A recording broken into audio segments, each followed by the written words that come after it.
Hello, everybody, and welcome to the Legendarium Green Team. I'm Cesky, your host today, and with me I have the Soulution, Hey, everybody. and I also have Little Red Book. Hello. And today we are going to be talking about Traitor's Blade, the first book in the Greatcoats Series by Sebastian de Castel.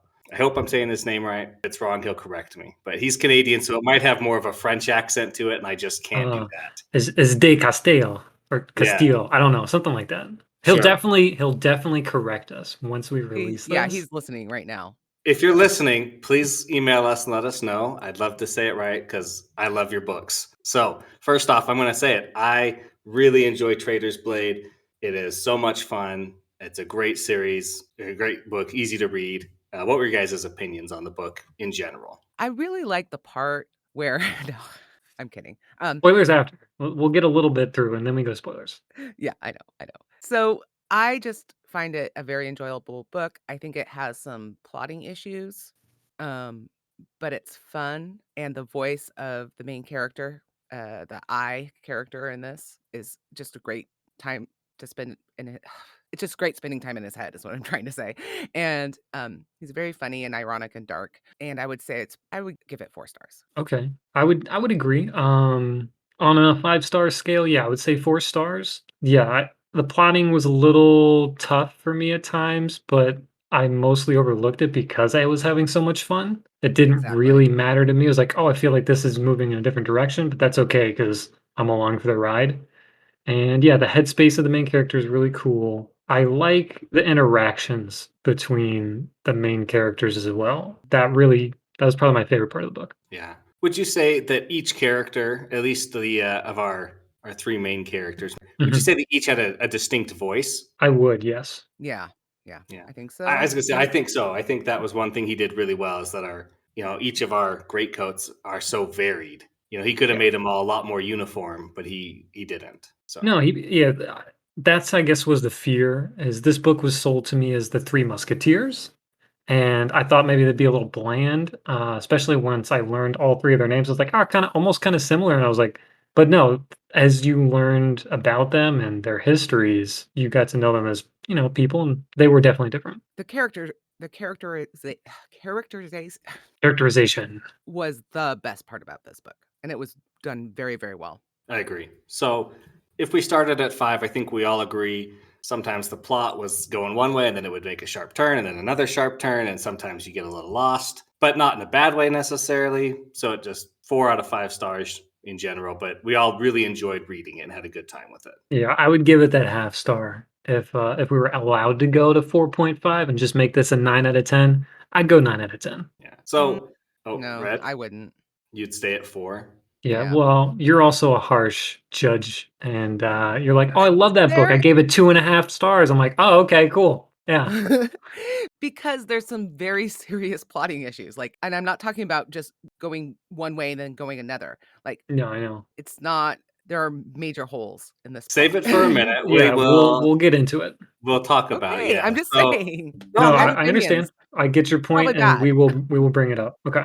Now, it was recommended, and it is kind of, I think if you know about it, it widely kind of known as like a Three Musketeers book. Mhm. We talked a little bit about that. Would you guys agree? I kind of agree and kind of don't. Like, you have the three main characters, and they kind of do their own thing, but then I don't know. I kind of like it as like, yes, there's swashbuckling and swordsmanship, and there's three of Yeah, them, and that's kind of where it ends for me.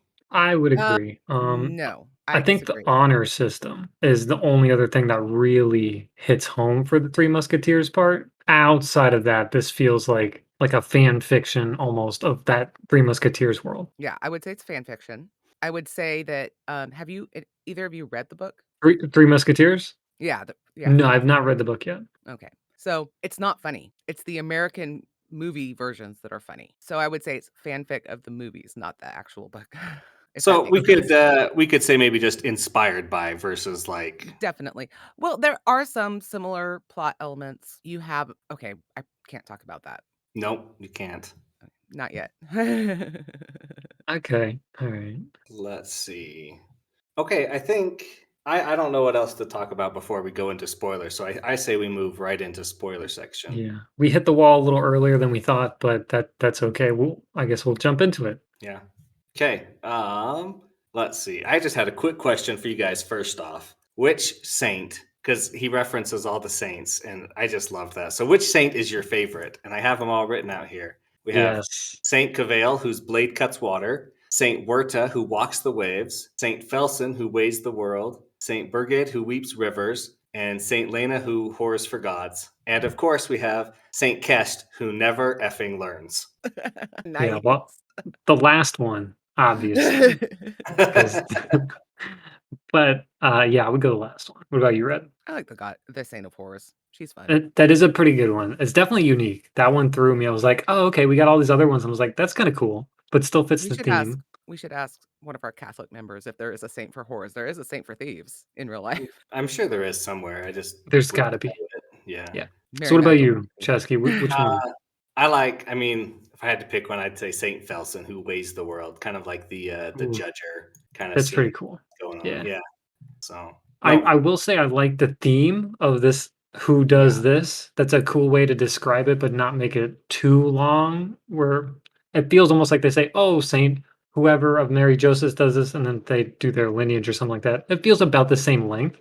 It's still pretty cool. I like the versions of these saints. It also makes it adds depth to the world without adding 6 paragraphs to the text. That makes Yeah, sense. it's a very quick version of getting there and to the point. Right.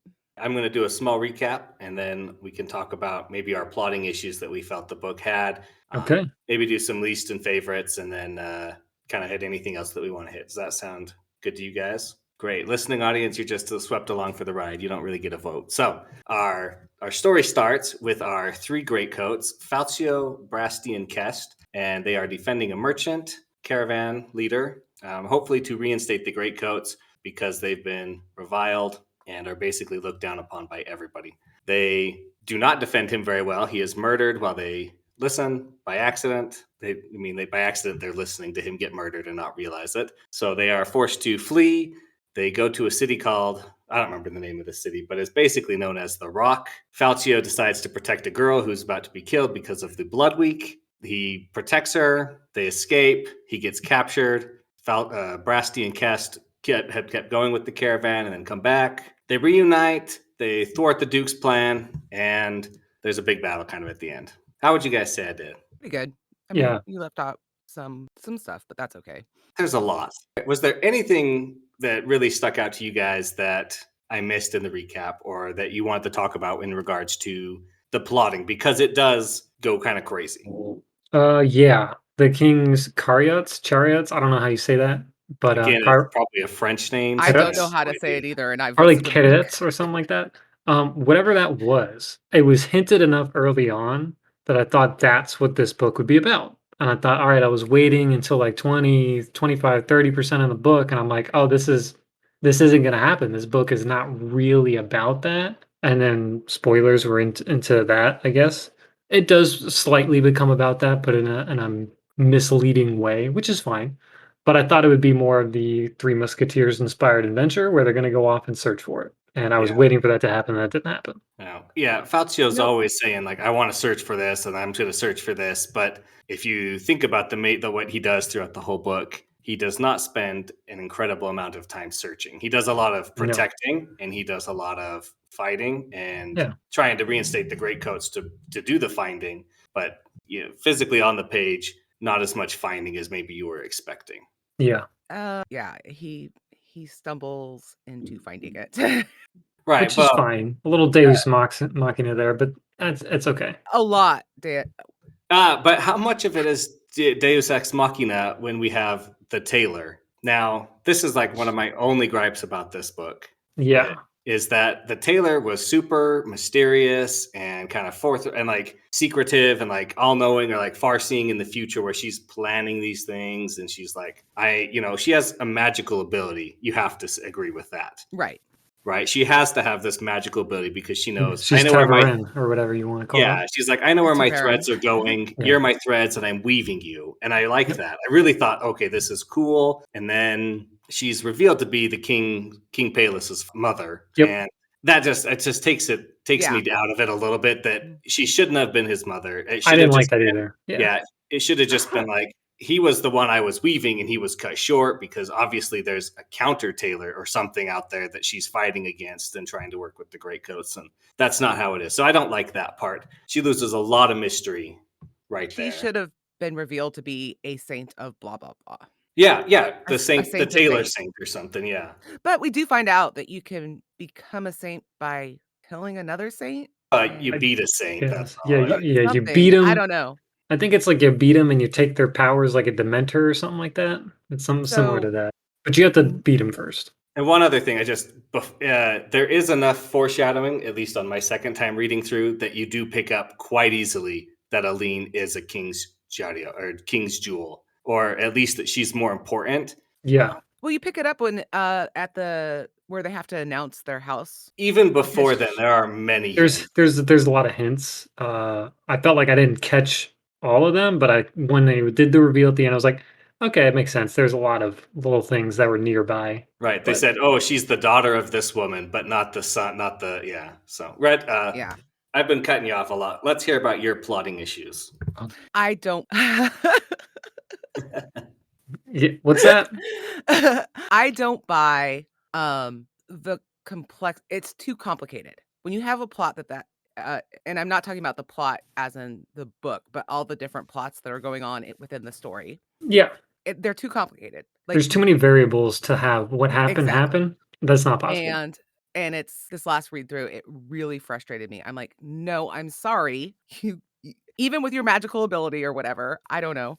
But the other plots, the Duke's plot, the Duchess's plot, it's too much. There's too much going on. And in order for a really good conspiracy to be good, it needs to be simple. Because the more complicated you make it, the more things go wrong.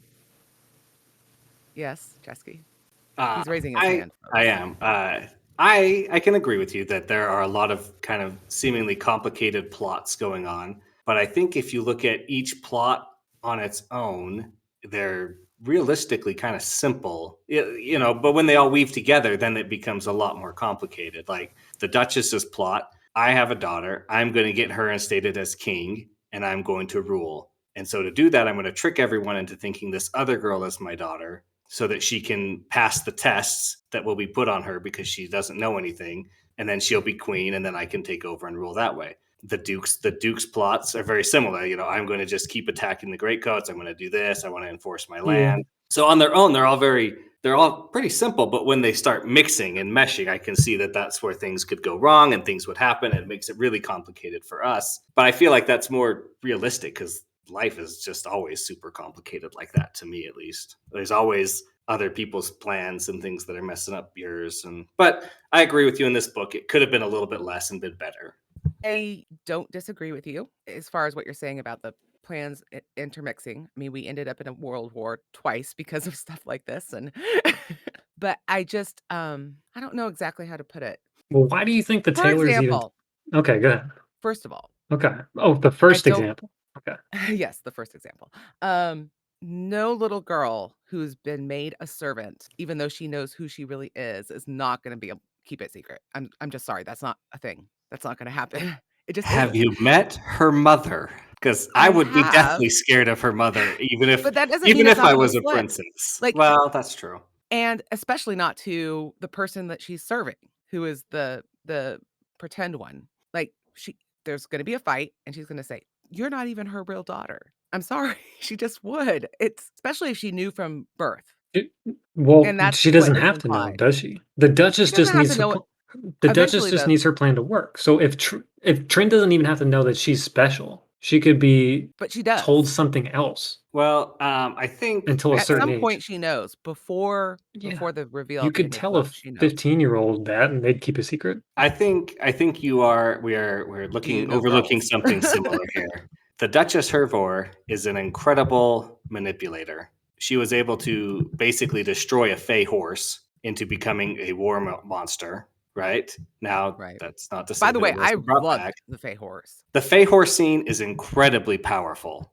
It is. Soul, I cried. do you disagree? Okay. Yeah, you're just a cold heart over there, Soul. No, but let me go back to it. What I'm saying is that the Duchess has been grooming Trin since she was born. for this specific purpose. I think she has definitely been manipulated, brainwashed, destroyed, and rebuilt specifically to serve and to not reveal those things no matter how bad it would get for her. Now, maybe hormones and life and truth, but that's in my mind, that's why it worked, is because the Duchess herself is such an evil and, destroyer of character.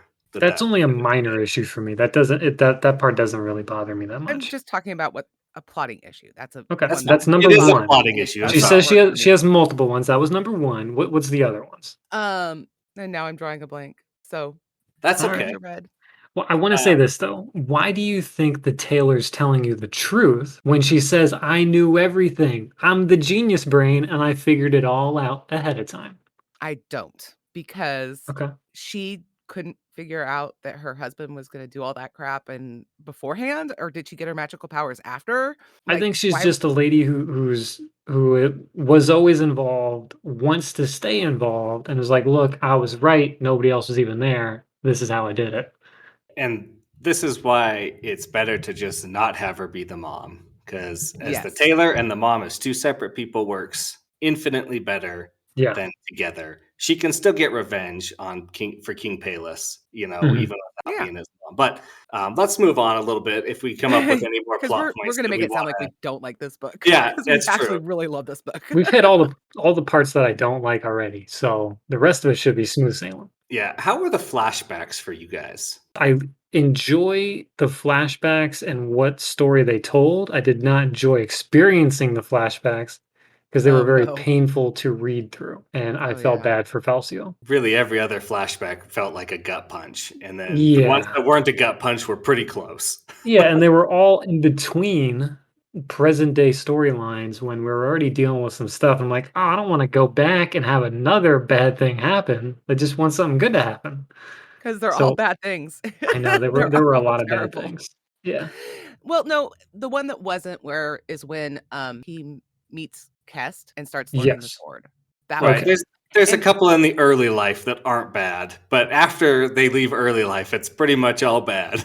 Yeah. the one part that made me laugh so hard is when he's like, "My mom used to send me on errands," and I like, "Go buy a carrot." It was a very strange thing, but whatever. I did it because my mom must know exactly why I needed one carrot. And Red's like, I need to go send my son to the store and be like, hey, here's a carrot. I just want you to go make something with this carrot and come back. And don't hurry. Don't Yeah. hurry back. Right.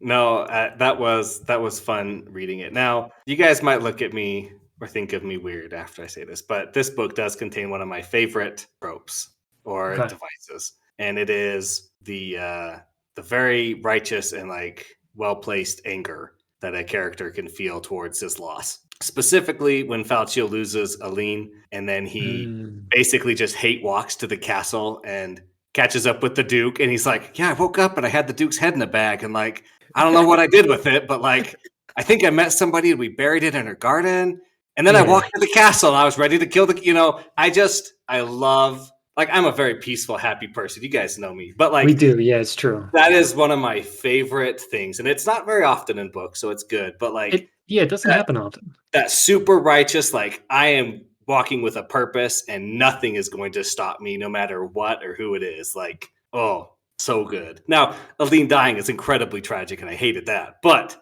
the Yeah. right after Yeah. that is really good. Yeah. He was okay with it because that happened afterwards. Yeah. No, but that is amazing, and it's very powerful when he meets the King king. Payless. Thank you, Payless. Payless. Yeah. Okay. I just didn't wanna say it because I mispronounce names all the time.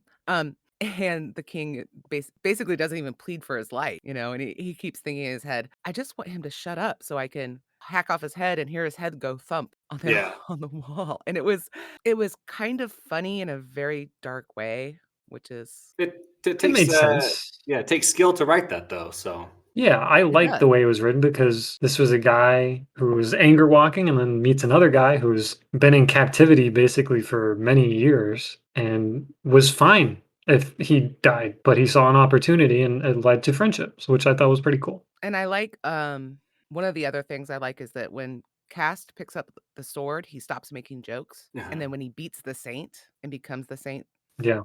yeah, and then he starts laughing again. And I Yeah, thought that he was makes a really joke. a really cool touch. So in that, I agree with that. Like everything you're saying there. Kest he knew that he was going to fight the Saint almost since he took up the sword, Yeah, right? that's heavily implied, yeah.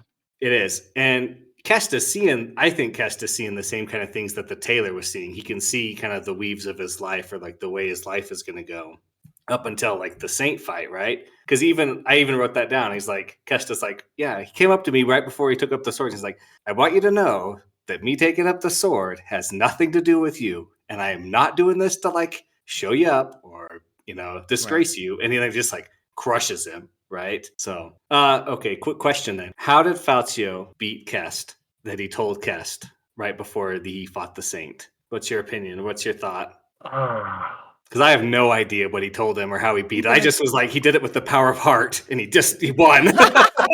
Well, at that point in the story, we already knew that Falcio rage walked, as you said. So I thought it was similar to that until we realized that Cass said, "Oh, hey, it kind of worked." So I thought it was something to do similar to losing a lean, but where Cass was like, "Oh, maybe if I had lost Brasti and Falcio, that he was like had to get in the mind space to I've already lost his friends and family and he has nothing less left to do, so he just fought just because." Red, any thoughts? I don't necessarily have an idea. My only idea was he like threw dirt in his eye, but then Kest would know. So But then who what was happens? that? Right. But then Kest would know how we beat him, Exactly. right? That's what I So, just said. Then he would know. So no, I just agree. um Yeah. yeah, hmm. I don't know either. It No, has to be a dirty trick. It it has has to be to be some sort of trick. something. Listeners, if you know, please come tell us because we are really curious and we want to know the answer if you think you know it. So, another question for you guys here, and then we'll get to our favorites and least favorites. In this book, the Greatcoats are all given a kind of a special title: the King's Blade, the King's Heart, the King's Arrow. What are you The guys? King's Fury. The King's Fury, the King's Arm. I know what I am, and I'll tell you first if you want a second to think about what you Okay. would be. Okay. You ready? Okay. I am the King's Laughter. Oh, okay. I like it. I like I it. do. Yeah. All right. Okay. I should have looked at the spreadsheet because I don't have an answer. All right, Troll, I I know am what the you King's are. mother. Yeah. What were Mother. you gonna say? I was gonna say like the elbow or the weenus, or maybe the king's booger. I don't know. King. So you are the King's Troll, of course. Come on. Oh, there we go. See, I have my own title. Red. What are I you? just The said king's the King's mother. That's already taken. Come on. the king's earring, the king's crown, king's I don't know something It like doesn't that. have to just anything. Come on. Uh, anything. The king's stiletto. As long as it makes a little bit Ooh, of sense, that's I think nice. we'll I let it go. like that. Yeah, I I think you Okay. like like that that. one. Now, Okay. how are you the King's Stiletto? She stabs people, and I shiv she's. him. I You just shift people. Okay, great. I love it. sneak up and shiv him. I think that's as far as she gets. You just shiv them, and that's it. That's all I needed, and the problem is solved. Red is our resident shiver. So okay. Well, no person, no problem. I'm just Oh, saying. I don't like where this is going, but okay, yeah. Go Shivving ahead. people generally goes against the Greatcoat standards, so I don't know if we can allow you to keep going anymore. But let's talk about our least favorites first, and then we can end with our high notes. So Okay, let's start with our least favorite scene. Which one of you guys wants to start? I will start. Oh, I think I already touched on this, but the flashback with the Duke and King Gregor visiting original Aline and Balsio when they're both about like 1920 and resulting in Aline's death was a very emotional and tough scenes to go through. Didn't enjoy it. Least favorite, not because of the way it's written, just because I that's something if I ever reread this book, I'd probably skip it just because it's very emotional. I don't wanna go Did through you that cry? again. yeah. I don't remember if I cried. I think I was at work, but I was like, I did not want to read that when I was dealing with stuff already. It was tough. Yeah. No, it's fair. Um, I would say probably the reveal that Trin is actually the Duchess's daughter. I did not like that scene. That's fair. Mostly Okay. mostly because I was like, no, that's not real. Yeah, As we already discussed. Right. I understand. Now, Okay. I have a hard time picking my least favorite scenes. They all hit a certain mark for me, which doesn't kind of disqualifies him. But I would have to think that it might be the scene where he's getting healed Yeah. after being tortured for a while. It just, as much as it's okay and he finds some companionship and some, somebody who loves him, but like it just goes kind of extra to me. And without it, he just gets healed a different way. Kind of, whoop, it's much easier book, or cleaner book. But that's, I think I'm gonna go with you. Change my least favorite scene. okay. I do not like that part. Get Yeah. that. It was, Okay. and I read romance novel. It's not a prudish thing. It just felt very. It just kind of felt shoehorned in a little bit. Just kind of like, okay, we need Yeah, this it's like scene. Here it goes. And we need to throw some sex into this, even though it's not very explicit sex. But just it was a very uncomfortable thing, and I don't think it was necessary. yeah. Okay. Now let's get to our favorite scenes here. Yes. Let's see. Soul, you went first last time, right? Correct. Go ahead, So Red. Red, you're up. What do you think? My favorite scene is probably the scene where Falchio turns the whole town against the Duke, and even his own son becomes a juryman. Yeah, it feels powerful. That is one of the best scenes in the book where he's shouting and he's, what happened to the East? They met the Rock. Oh, The Rock! The Rock! I just picture the crowd just going nuts. It's fun. I love that. They I they do say have it's a. some. Oh, sorry. Sorry, Red. No, go ahead. I was going to say I do have some comments I want to make after we do this. Sure. No, that's Okay. fine. I love that. He's like, the blood week. He's like, this is the blood week. He brought it to make you strong. But, every other place I've been, a week is only 7 days. And then everybody's And now like, it's oh my 9. God. And now it's 9 and 10. And, how strong will you guys be when a whole year is a blood week? And they're all like, then, you could just feel the people's passion and like their anger and their resentment. And just, It was very good writing, I thought, right there, that scene especially. Yeah, it is. That's a very good scene. Okay, I can go with another one of mine then, because I had 2. But I liked the torture scenes where he's been captured by the Duchess and he's being tortured, and he's like, they taught us. He's like, they taught They're us. great. They're great scenes. No, this is just listen. You'll see. He's like, they taught us how to get through the torture scenes by talking, and so he just talks. He sings the King's Law, and the jailer starts listening, and then the jailer starts singing it. But then the part where this culminates is that after he's gone to the Fey Horse and he's somewhat converted the Fey Horse into like protecting Aline because they're of the same herd, and the jailer comes back in and he's like, he gets mad, he throws stuff against the wall, and he's just like, that freaking horse! Like, I want to be a man. I want to choose. Like, I need to make my own choice. Like, the horse can choose. Why can't I? And then he just like lets him go and like books it. And it's just like, oh my gosh, this is like, that's a good scene right there. Yeah. It was so brilliant. Yeah, I like I also that. cried during that part too. Aw. I almost cried during this one, but because of pain.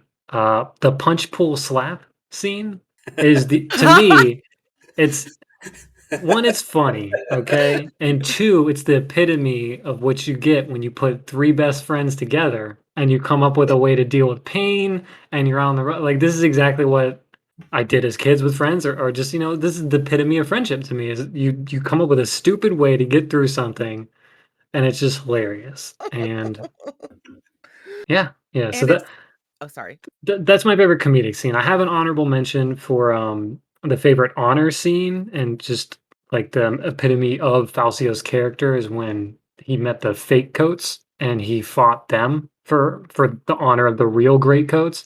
That was really cool, even though it was unnecessary, but it proved that's who he is. He's not gonna just let his honor be tarnished. And that was my favorite honorable scene, but my favorite comedy scene was the punch bowl slap.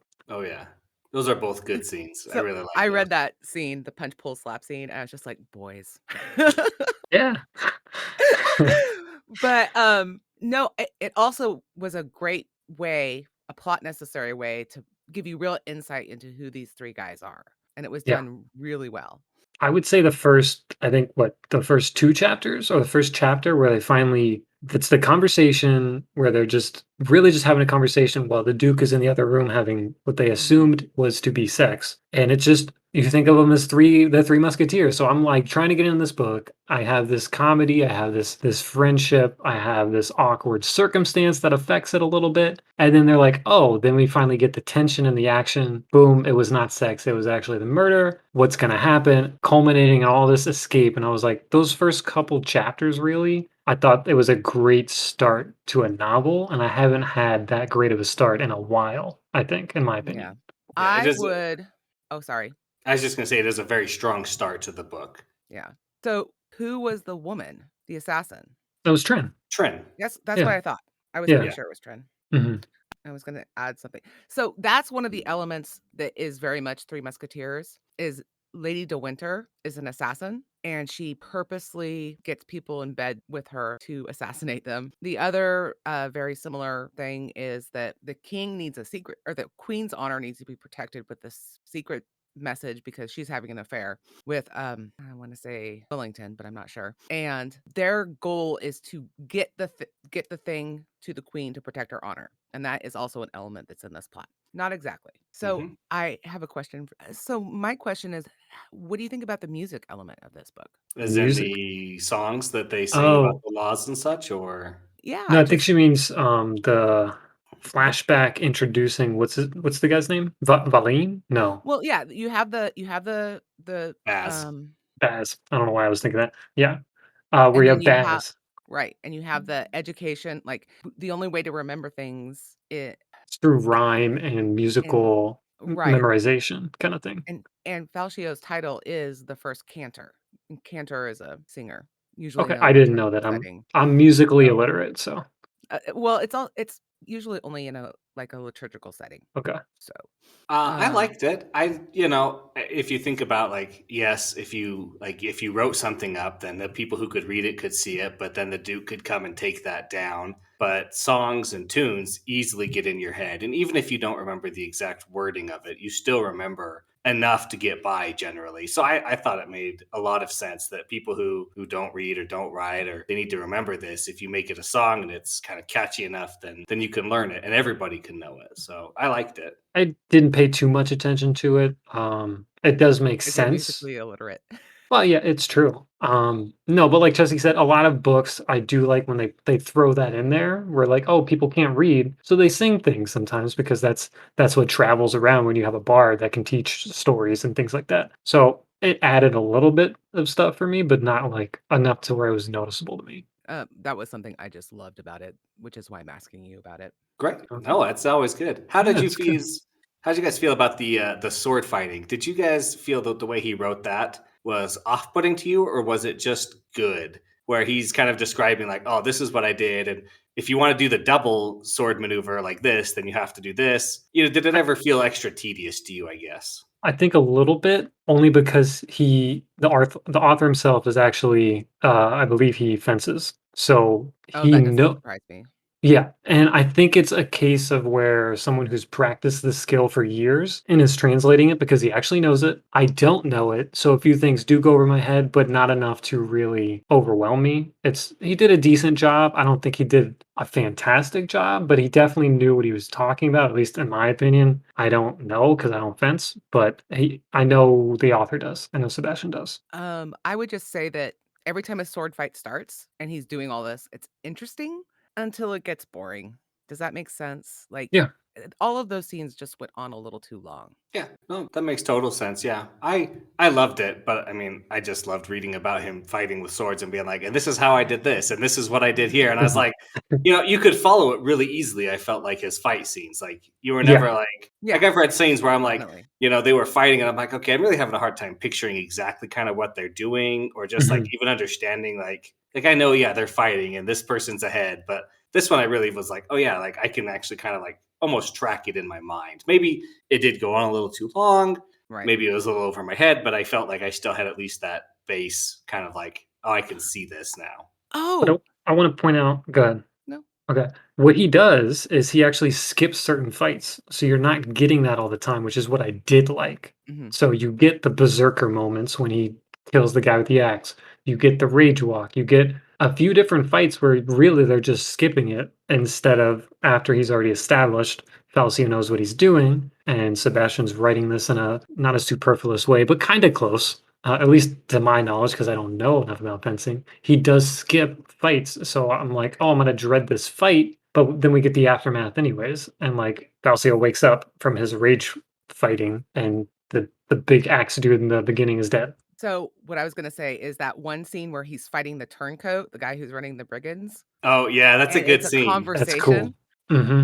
I was like, that was so much fun. I loved that. That was cool. Yeah. Yeah, I Yeah. love that. And then, of course, right after that, Aline's like, "Did that fight seem weird to you guys too? Like they were asking questions and like it was like back and forth, like yes, no, and then it just got really complicated. They're like, "You're crazy. Just get out of here. Like go back, go do whatever you want." And they're like, "Okay, what did he say?" It's Yeah. just like that total like So great.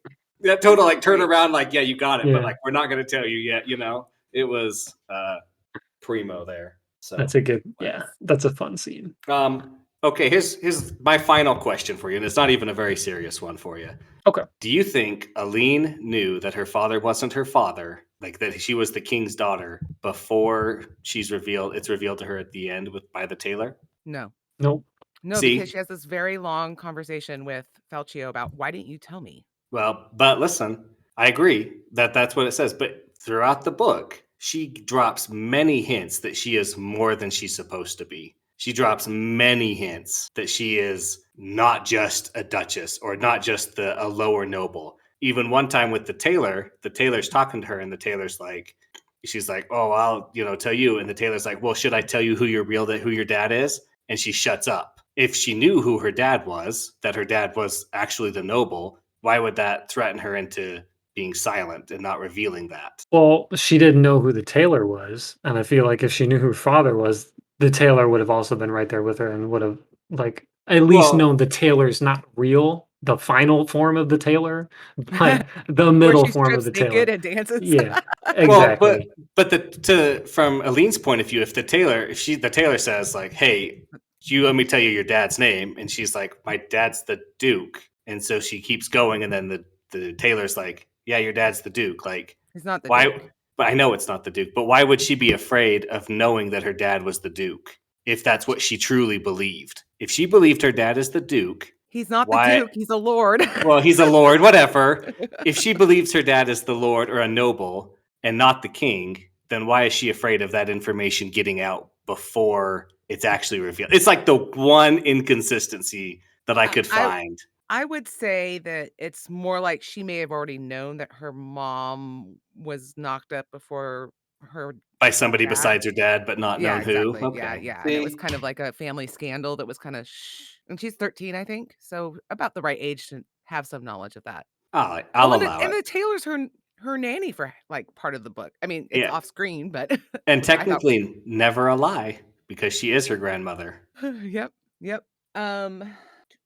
Okay. Are there any final thoughts? We've been going for quite a while. If you have something or multiple things you want to get out, We've let's only hear been it. going for an hour. Malazan people go for, like, 2. Let's see. Yeah, but we're definitely not Malazan people. And we want No, people to and this come book back is to not our Malazan. episodes with excitement and not boredom from us Okay. talking for 2.5 hours. Look, they're very interesting.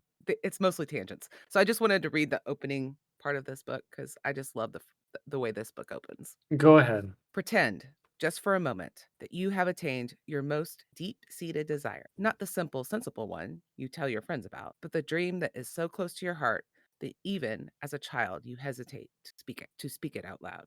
I just love those first two sentences, and it just sucks you right into the book. And Yeah. yeah. To say like you could take a lot of paragraphs in this book and just or like sentences and be like bam amazing sentence, bam amazing sentence, bam, there's a lot of others that are just good sentences, but like you can pick out quite a lot of really good sentences just that Oh, are I very have a bunch emotional and highlighted. powerful I'm on just this. Yeah. Yeah. I'm only torturing you with one, which is the opening one. So, and it's what sold me on the book. Yeah, no Well, torture 2 here. sentences. That's it. That's how you knew. Yeah, Okay. that's how good it was. It's so good. Good. It is. I'm glad you liked it. I don't think I've ever done an episode with Red ever where she went above 3 stars. So this is still a first for me. Oh, you weren't on the Murderbot books, so yeah. Oh, of course. Okay. Still trying to Any figure out how to get Martha on the episode. good luck. Soul, Yeah, any final thoughts from you?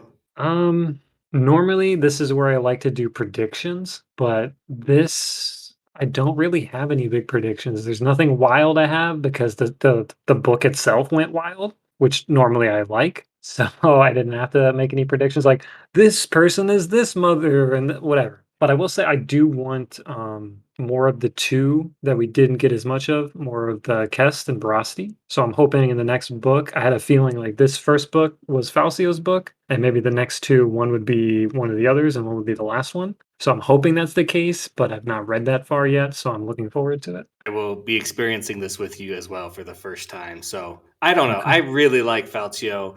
I would not be sad if I got 4 books of Falcio and them as supporting characters, or even if they Yeah. commingled as like POVs, all in all. But I don't know. I want more of the flashbacks from the other characters, but because now that we know Falcio, Falcio can be that I don't want to say B team, but kind of where you have Brosti, and then this is kind of Brosti's story to kind of get things going, and you see his flashbacks, and Falcio's still there alongside him the whole way in the present. That would be cool. So are you thinking That's what I want. book 2 is from Brasty's Yeah, perspective? and then maybe Okay. book 3 is Cast, and then the final Then book is all of them.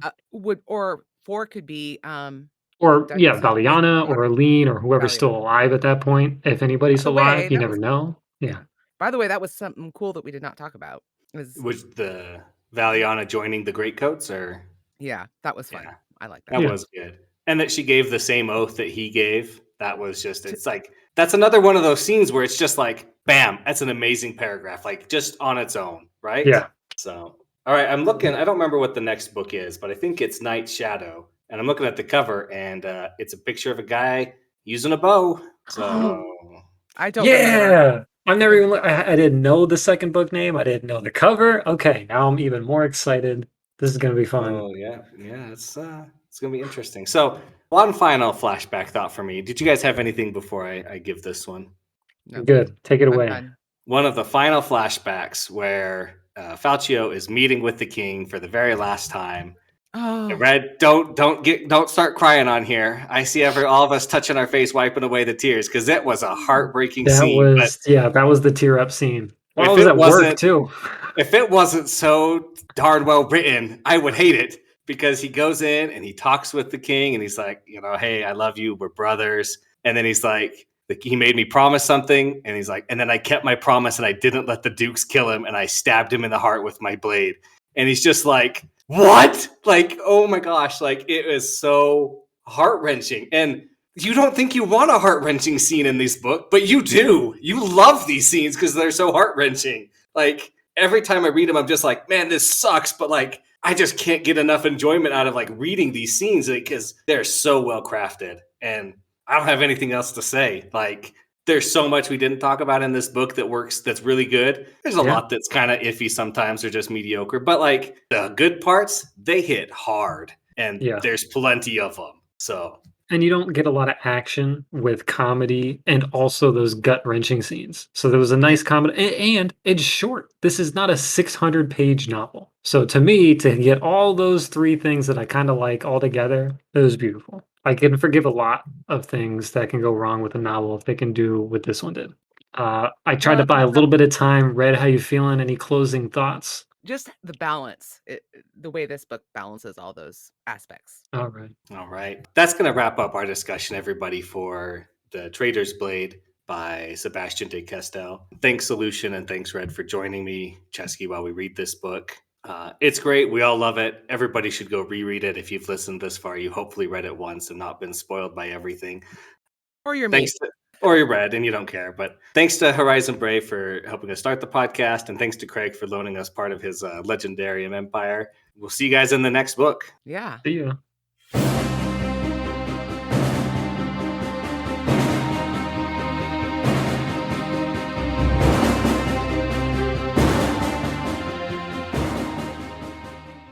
End. At least we didn't talk about cannibalism in this book. We didn't.